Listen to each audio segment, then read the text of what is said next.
you also need to trust yourself. Because a lot of people right now, I mean, I know you have issues. Some people have issues like saying this in a harsh way, but a lot of Gen Z have issues in themselves, right?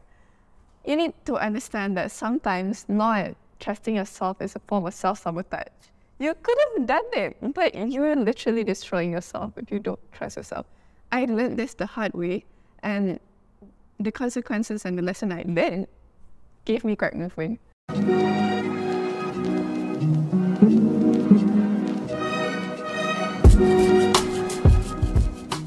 Alright, hello and welcome to an episode of What Now? Jom Ah Lepak with me, Haikal. And Haziq isn't here today because he is going to Sabah for a competition.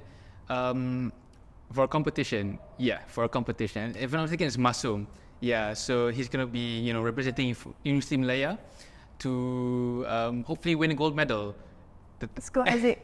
Let's go. Right.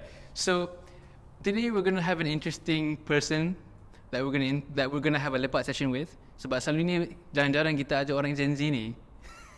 Okay lah, maybe not really. Kita adalah pernah ajak Gen Z like Aniza Niba, maybe a few debaters here and there.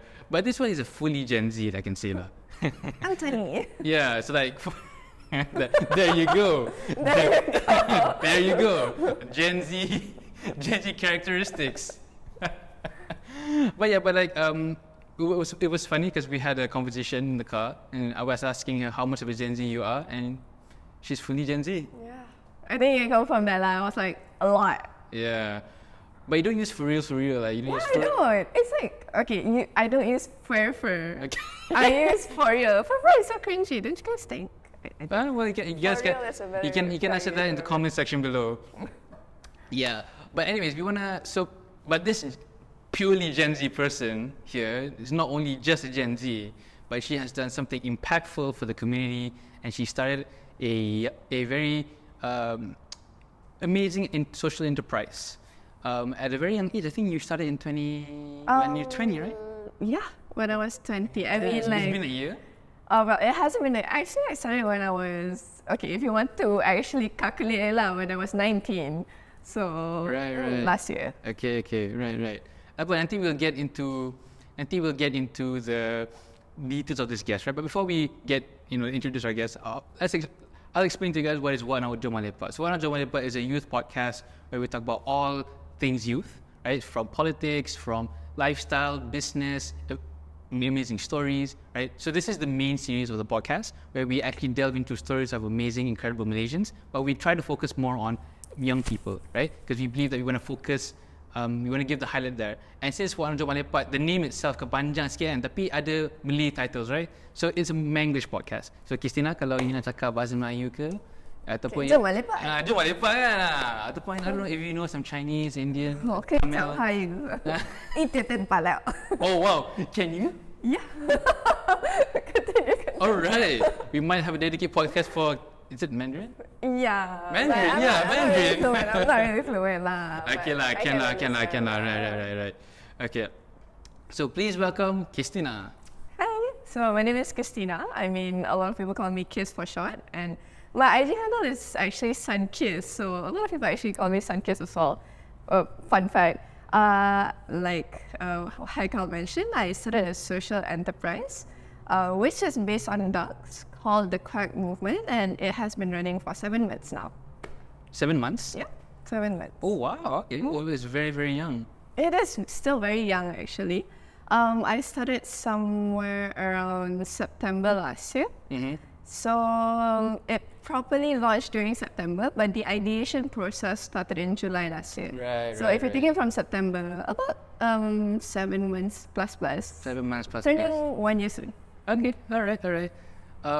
So how we met was pretty interesting. It was through her childhood friend. Yeah, through my childhood friend. So my high school friend, yeah. his uni friend. And the thing is, when we met and when we were first talking, when I was looking at her socials, we had so many people in common. Yeah, like the world is actually very small lah. Yeah. So, we both got seizures. Yeah, we both like got mini seizures from it. But it's actually mind blowing how how much we are actually connected. Yeah, it's just a matter of time we met. Yeah. We had so much to talk about when we first met. Exactly. We had to have another lepak session. But this lepak session is dedicated to her work. Right? As you can see here, we have a beautiful set of products. Yeah. And I think it's your first time having product placement. Yeah, it is. Yeah. Honored to be the first one. Thank you, Haikal. Hey, no worries, man. This is a special. Can you explain about a bit of the product? Because I know it's clay. Am I right? So what is it about? Tell us about this product. Well, the product that you see here is basically what we have currently on sale. But a lot of our products are focused on, we sell them at booths right now. So as you can see, this is a flower bouquet. This is a clay kit where there are materials for you to make your own clay kit with instructions. And in front here is an Autism Awareness Month special where we designed this one specifically for Autism Awareness Month, where we held workshops to teach other people how to make them. And yeah, we just had one just now at GMBBKL. So all of these products are based on foam clay, and they are all the variations of foam clay, and we come up with designs time to time. Right. But we will talk about later to why this product is really important for you guys to buy. Yeah. You need to watch it. You need to watch. So you have to watch the entire episode for you to really understand this amazing, cute product. You can give it to your girlfriend, boyfriend, your dad. Have to. Yeah, I mean I like. came here to promote this. Exactly. Kita support apa? Kita support local. Yep. Betul, right? So okay, so right now we're at the first segment of the podcast. Okay, so what we're gonna do is we want to dive into your worldview, and then you look into your upbringing. Okay, and then we will relate it to much part later of the podcast episode, right? Okay. So actually, I'm kind of curious, like, why start doing a social enterprise at a very young age? Well, why social enterprises, like you mean? Yeah, like Okay. why did you how did they came up with the idea, and like why ducks? Why ducks? Why ducks? Yeah, actually, when I tell people that I have a social enterprise that is called Quack Movement, the first thing that they will ask is why ducks lah. So I guess I'm here to answer that. So first question, why social enterprise, right? So it's actually, I would say it's a funny story. Some people don't think it's funny, but I got into a life-threatening accident last year in April. So it was during Raya. I was going back from Pahang to KL. So I'm studying in Uni 10 Pahang, and it's a 3-hour drive from Pahang to KL. On the way there, waktu nak balik cuti raya, I got into an accident. My face got scraped with a divider.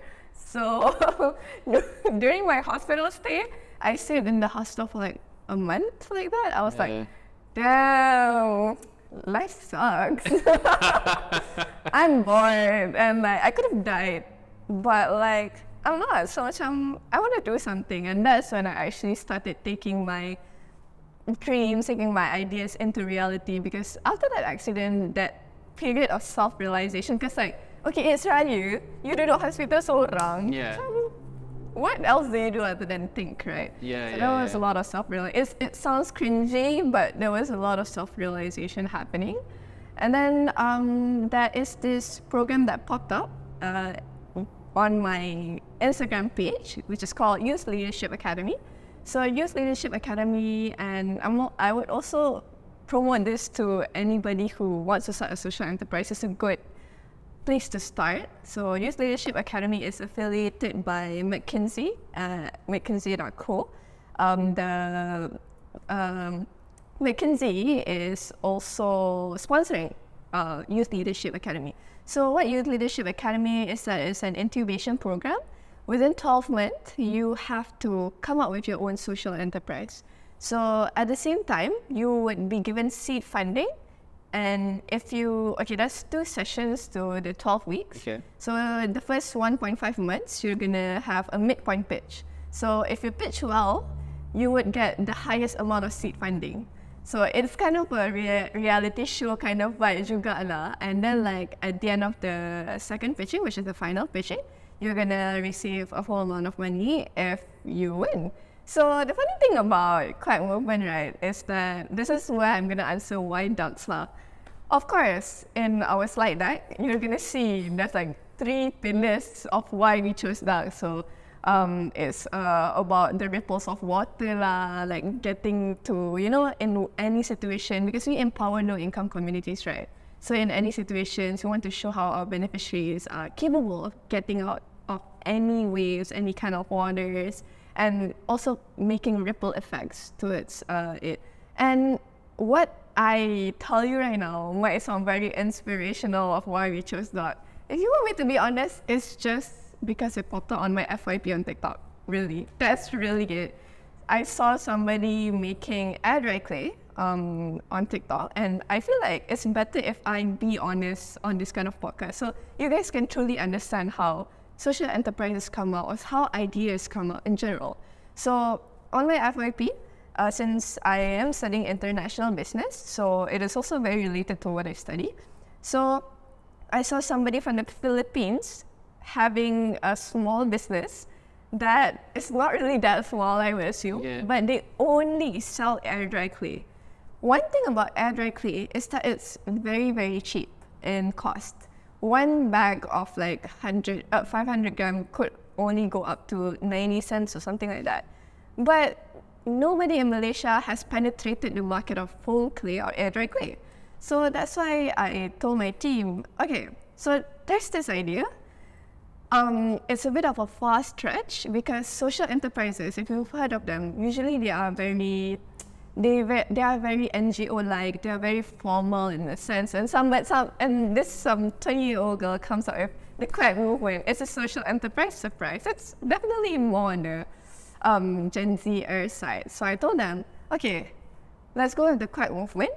If we do not get 1.5K, which is the seed funding if you win the midpoint pitch, because if you don't win, you only get 600.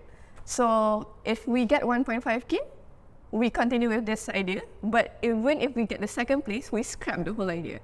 By some miracle, we did get that 1.5K, and the Quack Movement is here to stay until now. Wow. So it all started off by a life-changing accident. Yeah, I guess it's for the plot.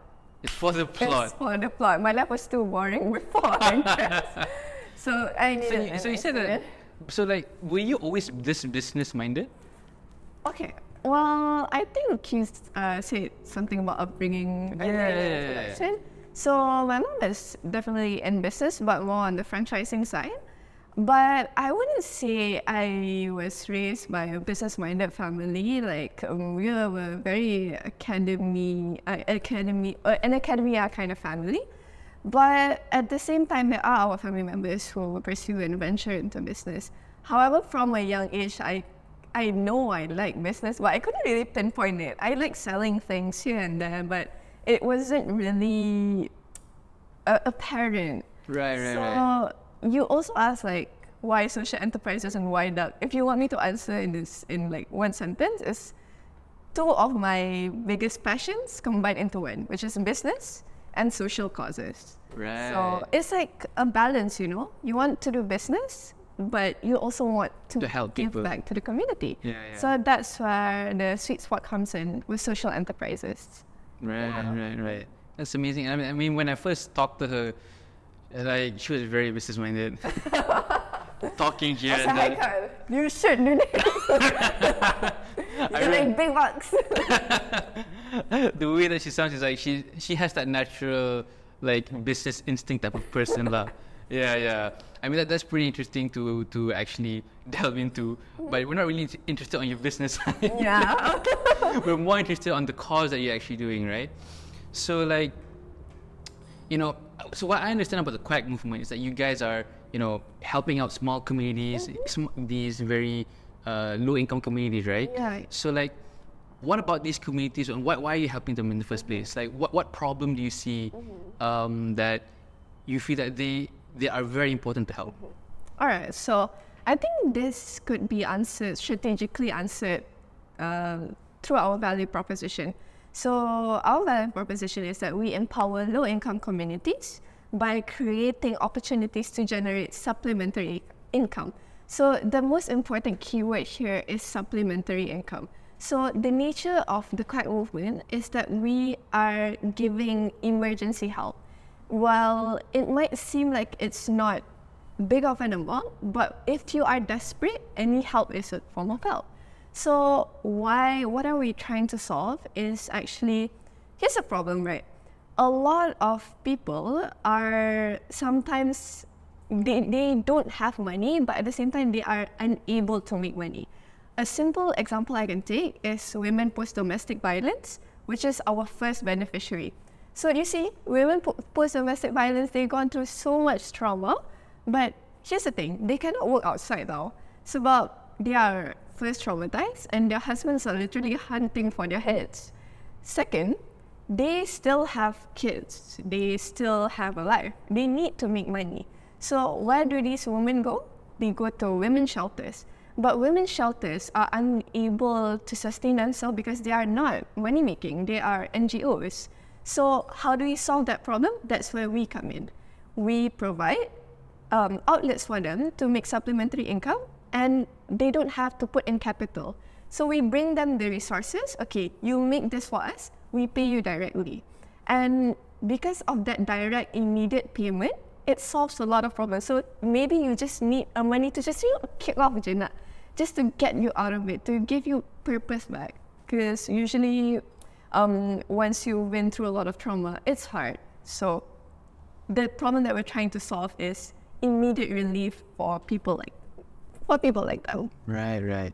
I think we want to touch that later in the second segment, because I'm really interested to understand your experience being with these people and understanding the lives of these people, right? Because I think in order for you to understand your business proposition, your value proposition, so is to understand what the people that you're trying to help, the lives that they're going through, right?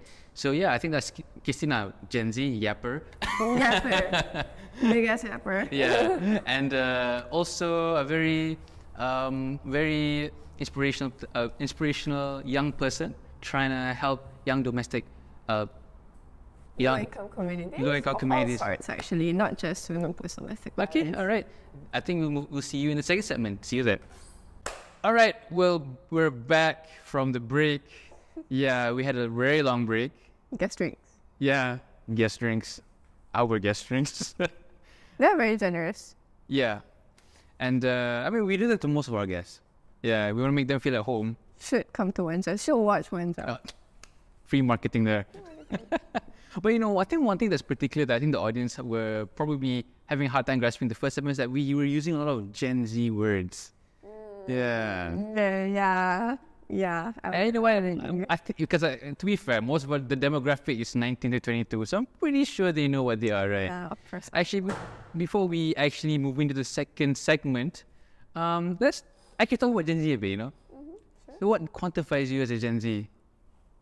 Quantify, Yeah. Well, being Gen Z is difficult to measure, Yeah. but I guess it's a lot. People would say the way we act, the way we talk. I think it's mainly the way we think compared to anything else. I think I wouldn't say we're more open, but we have FOMO. Okay. Feel being ordinary, don't you think? I feel So like, do you have that feel? honestly, Or making this movement was out of a FOMO thing? I would say yes, because I didn't want to just lay around in my hospital bed with a huge scar. Yeah. I can see my scar is cool because I have a social enterprise. So yeah, I mean, I guess in some way FOMO is not shouldn't necessarily be seen as something bad. Maybe it pushes you to do things that you actually want to do compared to just following the templates that you have seen before. So yeah, I guess that's Gen Z, I guess in some way that you're trying something different than what other people are doing. That's true. Right. Like people say Gen Z always challenges the norms. Yeah. I guess it's part of it. I guess it's a generational thing that whenever I guess millennials will face this as well. They I guess Gen Ys or boomers, they would criticize those millennials by saying that they're very lazy. Yeah. Or they're very they're very tech savvy. They're so dependent on the internet, right? Yeah, one thing about Gen Z is that I think we own up to it. Like, you want to say we're lazy? Yeah, we are lazy. Sorry. But let's be fair. All generations have those yang lazy. Cuma what makes them more prominent I think it's because I guess the media portrays them as or maybe some other factors what portrays them as lazy. Or maybe the quote unquote technology we have seems us to be lazy, but I think that's not the case.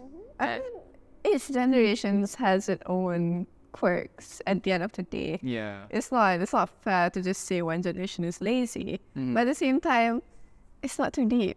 Just live your life. Yeah. Thanks, Ari. Thanks, Ari. Yeah. If you're wondering who Ari is he's my senior and very very cool guy. There's a podcast called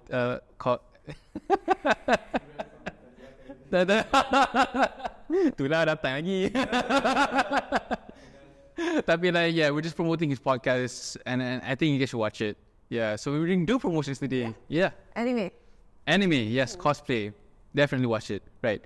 But actually, but I think what about Gen Z, right? I think let's put it at a highlight. And I guess this is why this podcast exists in this, in this whole world of podcasting, right? We want to show that Gen Zs or I guess young people today are doing something, right? So here's proof. Making a change. But we want to see how is that change making to these people, right? So just now from the first segment, we were just talking about, domestic violence, low-income community, right? So have you experienced, with those people in real life? Yeah, absolutely I have, because when we tried to build the Quack Movement, we didn't want it to be just pretty on paper. We didn't want our social enterprise to have on-paper impacts. We want it to be tangible. That's what I always told my team. Like, I want tangible, direct impact that actually makes a change. So when we went down and we did these workshops, it is very eye-opening, because personally I thought I already understood them enough. But when you actually go down to the ground and engage with these people, you don't understand how much they appreciate this small changes that we try to do. Like, it's just, okay, to us, how the Quack Movement works is that we pay them per product basis. So how many pieces they make is what we pay them. So sometimes they get per session they can get 25 to 50 bucks. But you don't understand how grateful they are to me. They keep on thanking us and expecting us to come back. And these are the type of changes that restores hope in them. So if we are trying to make an impact, try your best to think of it this way lah. If that person receives the impact directly, that's impact. No matter how big or how small it is. If it changes a life, it changes a life. You don't have to build a nation. You don't have to feed a village. You just need to change one life, and that's enough, right? I mean, I know your company is very small. I guess it's been 7 months, but have you seen the progress of your, you can say, those low-income communities? Have you seen progress? So how we work is that we work on workshop basis. So so far, our initial collaboration was with Ruang Pelindungan Wanita. And since we actually followed their account of one of the domestic violence survivors, one of our domestic violence survivors has actually resumed her normal life with the money that we provided for her. So it's very cool to see, and she keeps on liking our TikTok accounts, meaning she keeps a connection with us. So, by the way, she couldn't speak English or Malay. So she's a refugee, but she still likes, a way of expressing love, even with those language barriers. So, yeah, I guess it is a kind of progress that you hope to see when you are working so hard to change lives. So, I mean, that's one example for the country. Yeah. So in some way, if I'm getting this right, so the Quack Movement is basically, it's just to help them instigate hope lah, in some way. Instigate hope to get some income. So just to get past the traumatic. Restore your hope. So in a way, they do ducks. Yeah, actually, they actually do ducks. They do ducks, and then actually I understand the idea. So basically, like once they sell it under their own effort, they see people are wanting it. Right. Faham. Actually, our model is we do all the marketing, we do all the selling, but we just come to them. Okay, make one keychain. We pay you X amount for how many keychains you need. So instant money for them. So we have thought of those affiliation thing, but we haven't like really carried it out.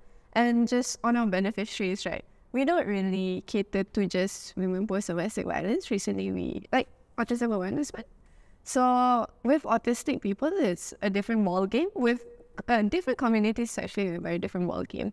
With autistic people, their problem is opportunities. People don't want them. Like, I have to be harsh about this, but no matter how fabricated it looks, that we are so inclusive, we're not. Malaysia is not yet inclusive.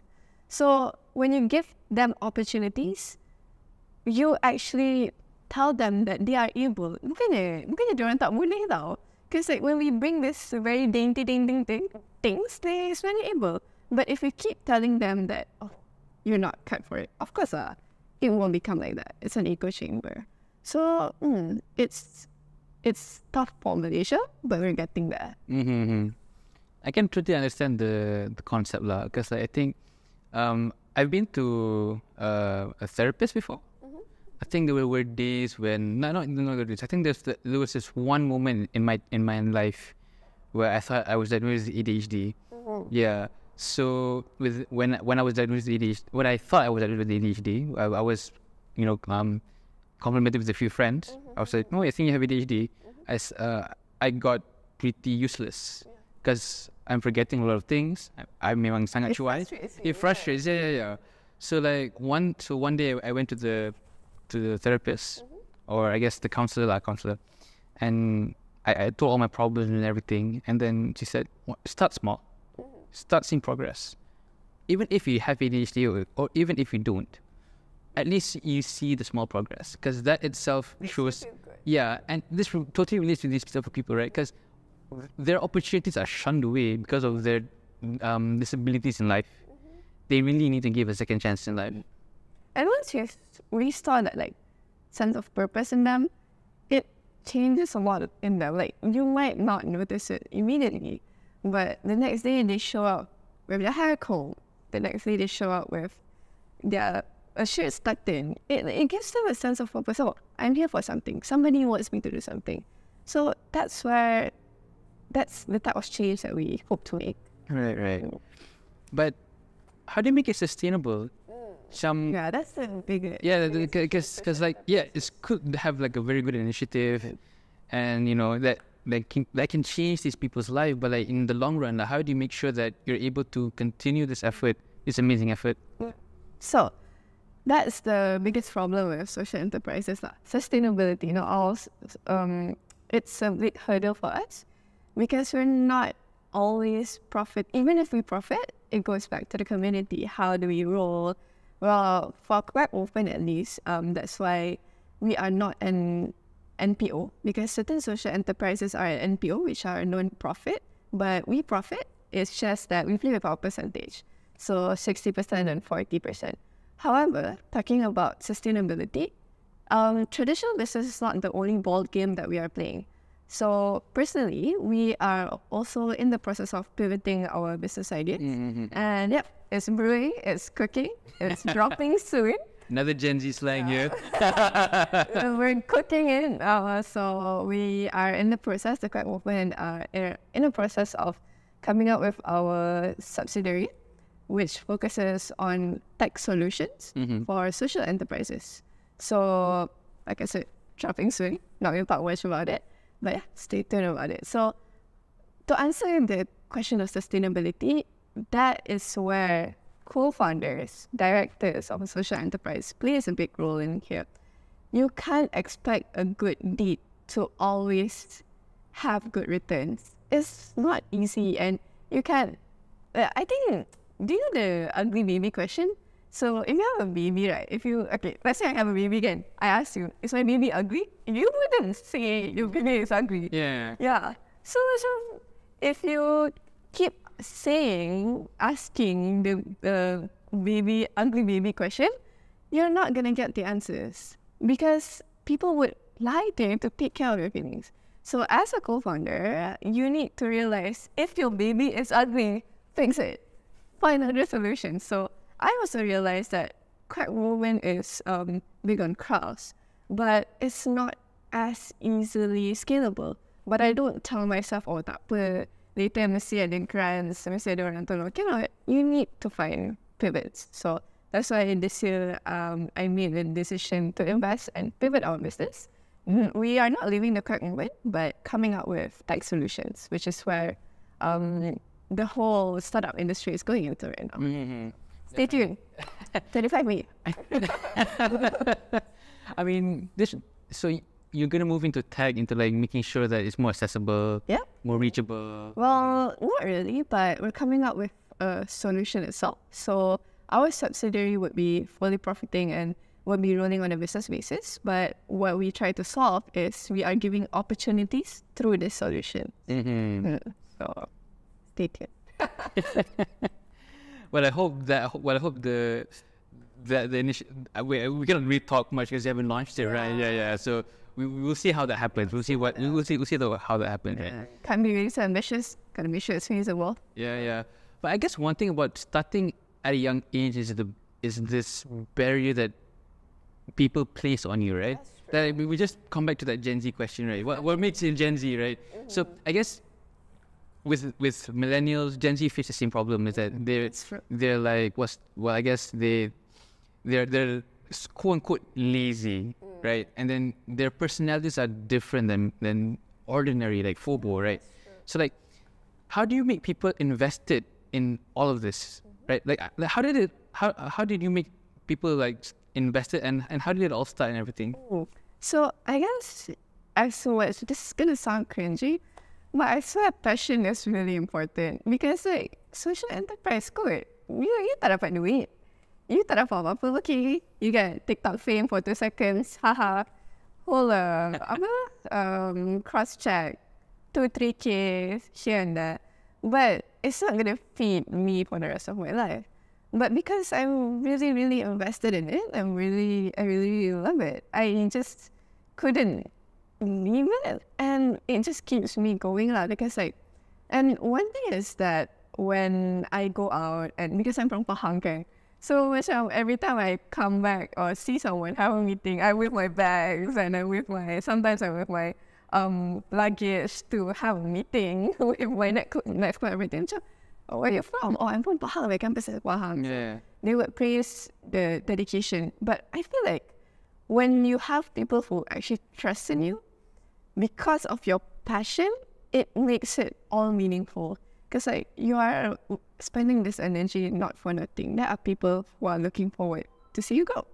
So that's how the pieces of puzzle come together. And one more important thing is that you truly need to understand your audience.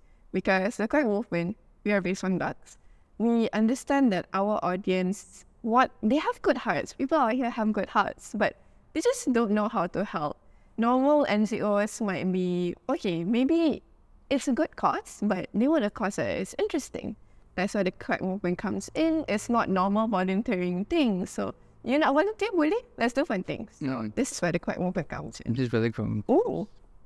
I'm actually really interested to actually be a part of it. Yeah. Sure.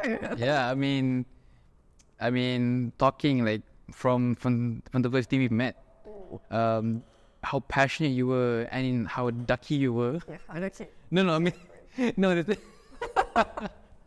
okay, not ducky. Maybe that's not good way to say. Maybe how your brand screams in my face. Yeah, we had like a meeting, and it wasn't even a formal meeting. It wasn't even a formal meeting. It was just okay, hi, let's meet and talk about this. I came with my corporate. It wasn't even this shirt. It's my colored polo shirt of TQM. It was like, yeah, I'm just founder of Quack Movement. If you cannot tell already. But you know what? That was interesting. On that day itself, I had another recording, and then when we finished the recording, we went to you, and then we discussed everything. That really made my day, by the way. Oh, thanks. Yeah, I'm just shouting it out because it was. I think it's one of those rare days where I feel like everything went smoothly. Yeah, so happy that we actually got to talk about it. Yeah. Back on the Gen Z topic, right? When you ask about the barriers and stuff, we also need to understand that because of these barriers, we need to put more trust on each other. You need to see more potential in each other, and that's how the Quack Movement operates. We want to leverage on the potential of these low-income communities who are shunned away, who people think don't have that potential. Like sometimes some people just need a little bit of boost. It's not that they can't do it; they can. And when people start giving you trust, which like when I was collaborating with you and you had trust in me to carry out like this podcast, and it also made my day, and that's what keeps you going. Sometimes we need to have each other's back. We actually owe the world something. Like in this Gen Z, we have the mentality which are selfish, everything for ourselves. Which we actually owe our community something. We need to be a little bit more welcoming in a sense. But Community. true. I mean, starting a community is something hard. Like you need to make sure that people are invested, make them believe in it. And I think for the past 7 months, I think you've shown that this initiative has been amazing. Yeah.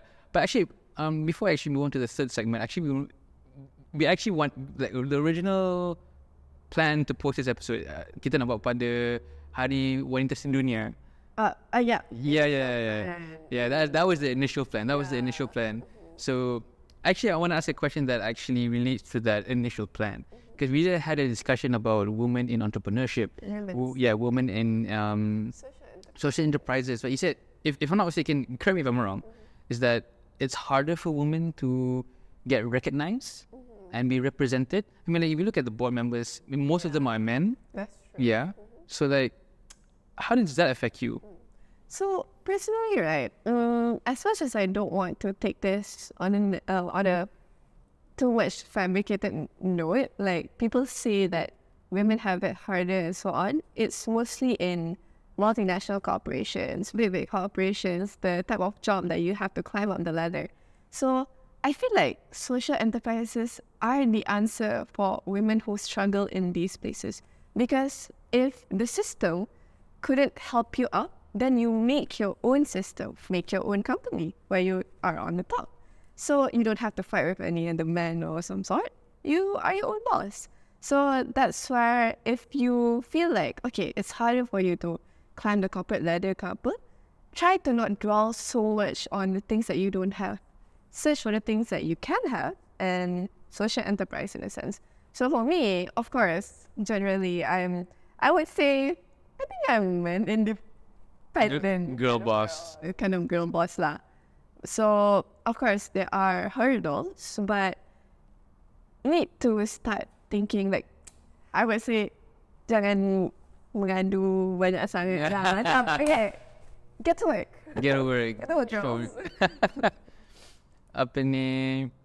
Yeah, I do understand the struggles of it lah. Macam, Originally, I used to have so much resentment towards it. really? Yeah, because in school and all, it's just like it's not wrong pun. It's just Malaysia is that kind of country. Right. So that favors men. But I guess when you start accepting it, you find ways out. I mean, I do feel like we should really start shifting or, put more representation for women lah. Because I rasa macam it's more important to have a lot of representation, getting more ideas. I mean, tolak ketepi kepada the idea of the gender stereotype. But like, let's face it, if we really want to move forward, we really want to have progress, we need to have both genders working and getting as probably maybe not as much, but at least somewhat dah nak sama lah. Yeah. On those positions. Putting things where they belong. Yeah. Betul. I mean, we want to become a progressive nation, right? So we got to move that way. Hopefully we have that in Parliament. I mean, anyway, I don't want to talk about that too much. Yeah, but yeah. So I think we've kind of touched a lot about on the Quack movement, how it all started, how you make people, give hope into this, and also we did talk about how the perception of Gen Zs, women in leadership roles. Maybe we can touch a bit on your reflection in segment 3. But I think that's a really nice way to end it off, Yeah. I think we have a lot of things in common. Yeah. Yeah. That's true. I Yeah. only realized. It's just that she's more of a yapper than me lah. Such a yapper. Yeah. I mean, maybe that's because you're not interviewing me. Yeah. You haven't seen my perspective yet. Fair enough. Yeah. But yeah, I think we'll move on to the third segment, and I think probably I'll share some things about my life as well. Okay. Yeah. See you then. All right. Welcome back to the podcast. We are on the last segment. Yeah, and this is just a fun fact. We're recording this at 9.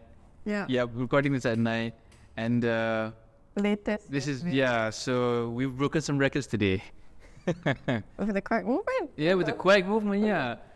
So, I think it's pretty interesting that what you've done and all, but this is more of a reflection session now. Okay, so we've talked about all the glory days, basically. I mean, technically, it's still you're not even at your peak yet. Inshallah. Not yet. Tapi macam akan datang lah kan. So kiranya macam you are probably going to. We're excited to see you grow and see how you guys benefit not just people in KL but maybe more in Selangor. More branches. Yeah, more branches. Yeah, and actually before we start this, actually you can buy. Mention the things that we just in the beginning of the podcast, right? Yeah, you can actually buy this, but we have a discount code. Just for one job. Yes, just for one job. Yeah. So let's see how many people are gonna buy. So we're really excited. Like you should buy it, man. It's really cute. Like I don't have a girlfriend, but I would buy it. Not a reason for you to not buy it. No, I don't have a girlfriend, but like let's say if I like somebody, might as well give it, right? Yeah. And just say I got it for a cheap price, and yeah, and it's a fun time building with your loved ones. Yeah. So we're gonna also draw a couple sets soon. So stay tuned for that. Stay tuned. So yeah, you can use the code Quack Wanjao. You can buy where, go ahead? Shopee. Shopee. So the voucher is mainly only used on Shopee. So if you want to use a discount code, use it on Shopee. Yeah, it's on Shopee. So yeah, we're excited. Hope that marketable. Okay, so let's go back to the segment. Okay, so talking about the Quack Movement and everything, kan. So this is all out of passion, right? So ultimately, all out of passion. So like, I know right now you're passionate now, but like in the long run, there'll probably be days that you'll be like, this is just a routine, and like this is in and out. So like, how are you gonna keep yourself motivated in the long run, like with your plans and everything? Like, of course, by year I'm 21, but if you want to recount it, I'm still literally 20. I have so many days ahead. I have so many plans. I haven't even graduated college. Probably thinking of doing a master's, and I guess everybody have goals in life. And obviously, the Quack Movement is not my only agenda in life. So when we talk about motivation, first things first, like, let's keep it raw, but passion is not going to be there forever. Like, there will be days that I think, oh, this is actually genuinely tiring because, like, we're helping people, but who's helping me? I have to, generate my own money at one point of time. But I think if you want me to be honest, a lot of entrepreneurs, as much as social entrepreneurs, if you want me to be honest, I also look forward to profit. I also feel like, okay, I need food on my table one day, but how do I do that in the most ethical way possible?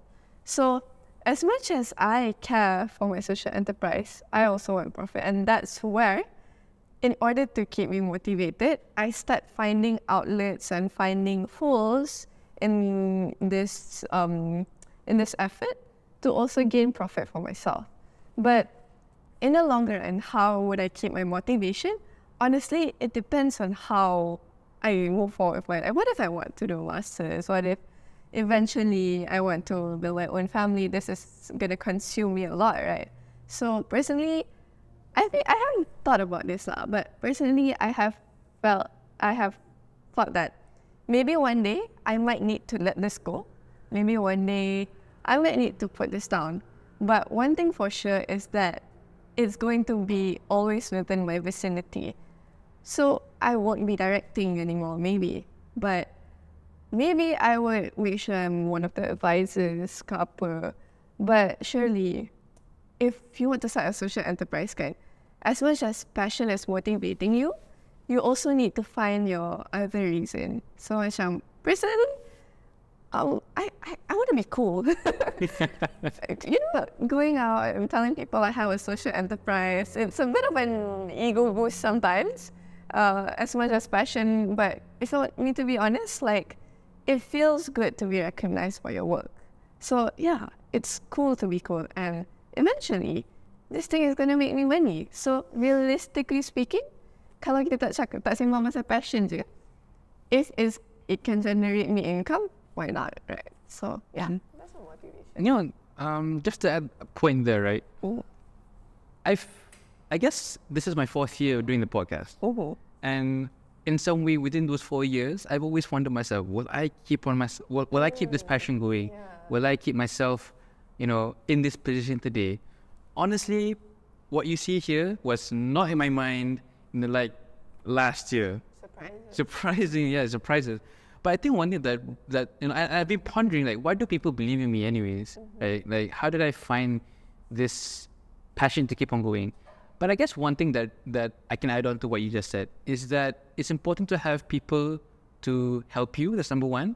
And number two is to believe in your cause. Yeah, that's true. A lot of people. So I guess one thing that, for one, Jom Ah Lepak, right?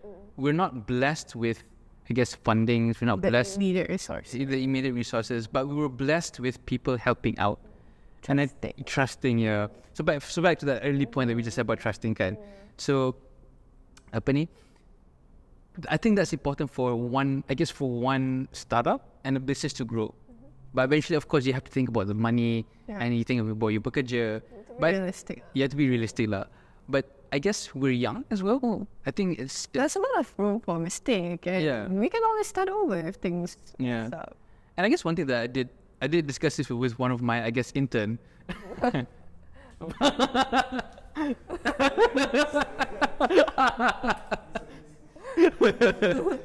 Okay, not intern lah, soon to be project manager. Kita nak bangkat terus lah. Alamak, kita lupa lah point. But I think the point was like this lah. I guess we're at an age where we're exploring, we're trying new things, kan? So macam grab as much things as possible. You know that meme that when you, okay, I'm not gonna explicitly say it, the more you mess around, the more you get to know things. Yeah. That's true. Yeah. This is for censorship purposes. But yeah. Yeah, and also on trust, you said that it's important to have people around you who trust you. I feel like you also need to trust yourself, because a lot of people right now, I mean, I know you have issues. Some people have issues, like saying this in a harsh way, but a lot of Gen Z have issues in themselves, right? You need to understand that sometimes not trusting yourself is a form of self-sabotage. You could have done it, but you're literally destroying yourself if you don't trust yourself. I learned this the hard way, and the consequences and the lesson I learned gave me Quack Movement. So if I didn't trust myself, this would never have happened. True. But I guess starting this movement means you have to put a lot of energy and time in it, right? So do you feel that that's going to take away your social life, your time with your family, the time to spend proper relationships? Or do you simultaneously, quote unquote, work it out together? Yeah. So the reality is definitely not always unicorn and cupcakes. And because there's not a lot of youth, if you want to keep this raw, I personally struggle with personal time management, especially when it comes to my social life, my relationship with my peers, my family. I'm gonna admit it. It's difficult. It's hard. You might see that I look very well put together. Yes, I am, but there's a lot of sacrifices that I had to make. So, personally, on a positive note, if you're talking about would it take away my enjoyment of social life, first things first, this is my enjoyment and my social life. So I enjoy making friends through Quack Movement. I enjoy, when your passion becomes your entertainment, which also becomes your job, it's easy. Yeah. Because I like doing it. I like playing with clay. But on a serious note, on a realistic note, I have had issues with, like, there are relationships that I had to ditch. There are friendships that I had to call quits. But you need to realize that at the end of the day, maybe those relationships are the spaces that you needed to grow. Sometimes you need to make space for yourself because people eventually, like what the cliche saying says, do come and go. But when you have these struggles, you actually learn to appreciate people around you more. Oh, yeah, definitely. But like when I started the whole Quack Movement, I wasn't going home as much. Like, what, it's 12, 1 a.m. right now. And I have uni apa semua. And I finally realized, oh, I actually love my sister, goddamn. Damn. So, yeah, it makes you value the time more, even if it's a short time that you spend. It makes you be more aware of every singular moment compared to it being just a passing time. So, You know what? This reminds me of my first ever recording, my first ever physical recording that I did with a camera. We actually did talk about this. oh, Yeah. So his name is Muzammil. Shout out to him. Muzammil. Another person we know. Okay, another seizure.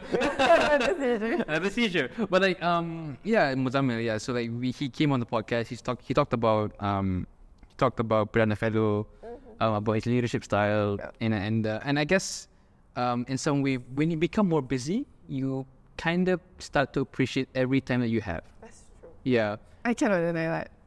Yeah, and I could really relate to what you said tau. Sebab macam, I guess before this lah, macam, this kind of sounds kind of bad, but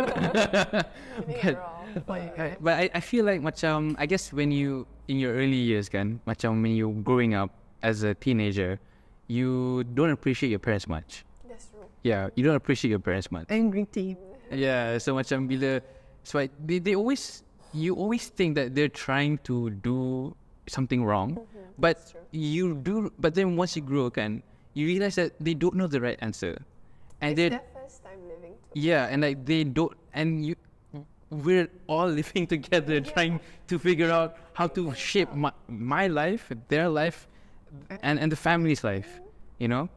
And when I started this podcast, I had I didn't have much time with my family lah. I would always go out like you guys. Yeah. So, I mean, my mom would probably scold at me now if I coming back late. But bila I macam spend more time with, and I guess when I did my podcasting as well, I macam banyak bercakap kan, I banyak bertanya. So when I talk to my parents, I try to understand them more, and then when I see their perspective, and bila I dengar tu, I see them as a 3-dimensional character than what I used to see them as 2-dimensional, that's trying to force me to do things. Yeah. But at the end of the day, they love you, and they just want the best for you. Yeah. But I guess just before we move on to the next question, just on the policy of friends coming and go, to me, I would try to keep my friends as neutral as possible, exception to those who I really think they're very great.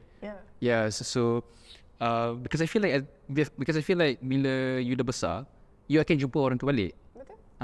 So kalau boleh, kita ni lah, before that, is it okay? Okay, good.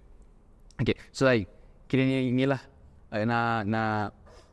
nak reconnect balik lah. Like Zarif for example. Yeah. I ni kena bawa balik dengan Zarif. Kalau tak macam mana dia nak jumpa dengan aku kan? Dah tu lah. Same goes to Ari lah. Virtually you are. But yeah, that's how I see it lah. But I think let's go on about handouts and breaking the poverty cycle. So you've in this industry for I guess 7 months. So and I guess I've seen your pitch deck. Okay. So apa I faham is that you believe that giving out handouts is not enough to help these people. That's true. Right. And we can see governments doing that, which I think is fair. It's fair. Yeah, but like but you say macam tak, apa orang kata, it's not enough. Sustainable. So why do you say that? And apa you rasa kita boleh buat lebih? What should we prioritize more to break compared to just giving out handouts? So the problem with handouts is that as much as we are doing the same, but the reason we do it is different. So a lot of people say the government give continuous handouts. It's a form of bantuan kind. But complacency is a thing. Complacency is actually a pandemic in Malaysia. So that's why in the Quack Movement, instead of handing things out, you do it for a reason. There is a skill that you learn, and there is something that you do that validates you to receive that amount of money. I'm not just giving you money because I feel sad for your situation. You are working for that money too. So the problem with handouts is, like I said, complacency. And I feel like personally in my opinion, a lot of people think that Malaysia has a lot of kerja kosong kan. Macam we're filled with pendatang asing lah apa semua. And Malaysians tak nak fill in this dirty jobs. Okay, fine. Let's do a trade-off. So, let's say, okay, Malaysians memang tak nak those dirty jobs, tak apa. The things, instead of handouts, what if we focus on skill-ups? Because, kalau Malaysian dah tak nak dirty jobs, kita tak ada paksa. So, let's upskill them and give them a job that they would actually like. And this comes with digitization. Well, and TVET. Yeah, and TVET. So eventually, if we focus our government spending to, well, probably lesser handouts and focus on scaling up, and which is what the government's already doing now.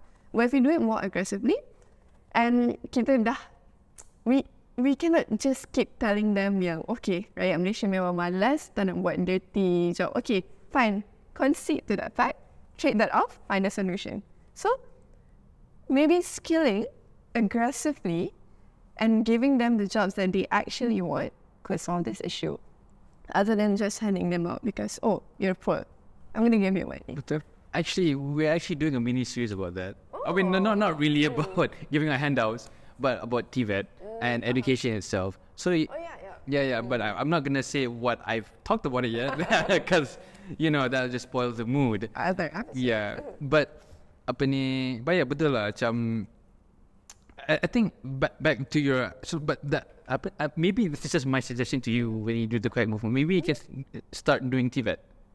Like maybe TVET education to these people. Sebab I rasa I think like genuinely lah, they want to feel validated for their work. So I rasa TVET is the way up. And That is a module that is very promising. Betul. And let's face it, semua negara-negara maju ada dia punya TVET system yang. That's true. Ataupun like they have different way of saying it, but like ada TVET system yang ni. I rasa kalau any social enterprises or maybe the Quack Movement can look into this, is that you collaborate with, I don't know, polytechnic ke, institution, like macam you give them like curriculums to help them, get out of the poverty cycle. Yeah. Consider it. Consider it. Right. But before we before we end, 2 questions. Number 1, what are you looking forward for the next few years? Second is how can we get involved with the Quack Movement? Yeah. So this is the promo section. Yeah, it's but how do I see myself in a few years? Honestly, I have big dreams with the Quack Movement. Tadi kita bincang pasal passion die out. Honestly, I don't see this passion dying out anytime soon. And if you want to ask me what's my nearest goal, honestly, I want to have my own co-working space that is also branded. Boleh kat sini. Branded Quack Movement. And I think in a few years, how my long-term vision of the Quack Movement is that I want to have many business branches under the Quack Group itself, venturing into other businesses that could also help the society. So maybe kedai makan, maybe like platforms, digital solutions lah, co-working space, but still under the brand Quack Movement, like making the Quack Movement the next Hello Kitty lah. So like, Whoa, okay, but Hello Kitty with a twist. yeah, Hello Kitty was this, it's a duck. Yeah. So Maybe we should just name the duck. What? Do you have a name for the duck? we actually initially do our first series of ducks. We have 5 ducks. Our first time kita launch duck tu, semua duck tu ada nama. And you can take a personality test sebenarnya on our Instagram to know which duck you are. But that idea is definitely our original idea. We're moving on to very other ideas and to fit our marketing strategy lah. But maybe soon, we maybe need to start giving actual personalities to our ducks, like Hello Kitty lah, apa semua. But now not yet lah. So how should we get in contact with the Quack Movement? Yeah. As I suggest. So you can follow us. Honestly, you can just search Quack Movement _my on every platforms. It's the same name, Quack Movement _my. How you spell it? QUACK Movement _my. And you can also get in touch with me through my Instagram, Sunkissed. It's a triple S. People always get that wrong. It has a watermelon. Yeah, it has a watermelon. From the river to the sea, Palestine will be free. Right. Have to say that. Or reach us out through LinkedIn as well. So Qistina Izahan for me, the Quack Movement for TKM, and Quack Movement is very easy to search. So just Quack Movement, it will pop up somewhere. It'll pop up somewhere. Or just like ending notes on what I envision to be, and also Ari just now asked a question, what would I tell my little self if I was a kid if I achieve all that? Honestly, get over it. Don't be sad. Like, get up. Why are you crying? Jesus. It's not so deep. Okay, it's either you spend 5 hours crying, or you spend 5 hours crying and have a business plan. You're gonna cry either ways, but at least you have a business plan. So. Have you ever thought that this will fail? I know this is like I know this is like we're about to end, but like, have you ever thought that one day after 7 months, everything went crashing down? Yes. Why? Because of our current model. It is our current specific model sekarang ni memang not sustainable because it is cost, and the resources are 100% from us.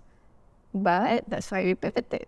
And that is where you need to start asking yourself, if you have a business, don't ask yourself the ugly baby question. Make a podcast. Make a podcast. Yes, follow the trend. Yeah, you know, this is quite funny because like we had this one guest, and he said to us, you know what, if KJ has keluar sekejap, kita boleh keluar terus. Kita betul-betul keluar lah. Because you know what, if KJ has his podcast, if he goes back to politics, you know what he's gonna say for his podcast? Kembali semula. That's true. That's the long-term plan. KS. KS. They already planned this out. Yeah, it's big brain moment lah. Yeah, but one is here to stay. It's here to stay. It's Yeah. already. Yeah. It's a weird abbreviation, but it's easy to say lah. Yeah. Wajah. You know what? Maybe we should just collaborate with Wanjo. Nasi lemak Wanjo. Wanjal, yeah. It does make a good collaboration. We sell nasi lemak. Business opportunities. Yes, business opportunities. Wanjo, if you think that we're marketable, please just give us a call. Buy these ducks, okay? Support one to You- as well. True. So yeah, thank you, Qistina. I think this is probably one of the most, I guess, Gen Z conversations I had. Lambat also, the most lambat podcast you have ever shared. Yeah, you break many movements today. Okay. But yeah, you can follow us on Jom Ah Lepak on Instagram, Facebook, and LinkedIn, and you can listen to this podcast on Spotify, Google Podcasts, and YouTube. And remember, use the code QUACK1JAL to buy these lovely ducks, right? We're gonna make sure that those people behind the scenes, we're gonna make sure they buy. Yeah. Yeah. Make sure use their code. I guess this is to up the risk, Makes sense. Yeah. I guess maybe my risk too. No comment. Okay. We're silent a bit. Silent a bit. It's okay. I guess I'll be miserably single. But anyways. Disagree. But anyways, thank you for listening to this podcast. And before we end, I want to shout out to a few things. We're having a big mini series coming this May 16th. So Look forward to it. yeah, look forward to it. So we're going to cover from all different aspects of education. So what we'll be talking about, right? So we'll be talking about from teachers on the ground. We'll talk about those for performance on education. We'll talk about policy. We're going to talk about alternative education pathways. We're going to look at some ministerial point of view, right? To make, so this idea of the mini series is to make sure that young people and to get on the conversation on education. Why? Because like Qistina, well, not really what Qistina said, but like what we just said, we were just discussing about it. In order for us to upskill ourselves, we need to invest in education. Yes. And how do we invest in education is to care for it. So we want to take into these people into consideration and talk about it, because at the end of the day, we're the ones steering the boat. Yeah. So we need someone to pilot it. So this is going to be us. Yeah. So with that, tune into that, and see you in the next episode.